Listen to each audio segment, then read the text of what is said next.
இந்தியாவின் பெருமைக்குரிய இடம் என்றால் அது இஸ்ரோ. இஸ்ரோவின் மிக பெருமைக்குரிய இடம் என்றால் அது தும்பா. தும்பாவில் நாம் அனைவரும் இணைந்து மிக முக்கியமான ஒரு ராக்கெட் தளத்தை உருவாக்கினோம். இந்த ராக்கெட் தளத்தை உருவாக்குகின்ற இடம் ஒரு தேவாலயமாக இருந்தது. சதீஷ் தவன், விக்ரம் சாராபாய், ஹோமி பாபா போன்றவர்களெல்லாம் இணைந்து அந்த இடத்திற்கு விஜயம் செய்த பொழுது அந்த சர்ச்சுக்குள் இருக்கிற அந்த இடம்தான் ராக்கெட் விட சரியான இடம் என்பது தெரிய வந்தது. அது சரிதானா என்பதை சரிபார்ப்பதற்காக சோவியத்துகளின் உதவியை சதீஷ் தவான் நாடுகின்றார். பின் நாட்களில் அகில உலக அளவில் பல நாடுகளில் இருந்து இங்கு வந்து ராக்கெட் விடுவதற்கான ஒரு தளமாக தும்பா உருவானதற்கு 90% மானியத்தை வழங்கியது சோவியத் யூனியன்.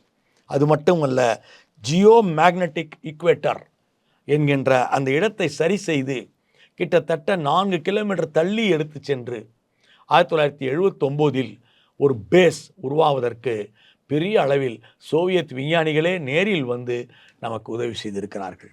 இன்றைய இஸ்ரோ நம் பெருமை என்றால் இஸ்ரோவின் பெருமையாக சோவியத்துகள் இருந்தார்கள் என்பதுதான் உண்மை.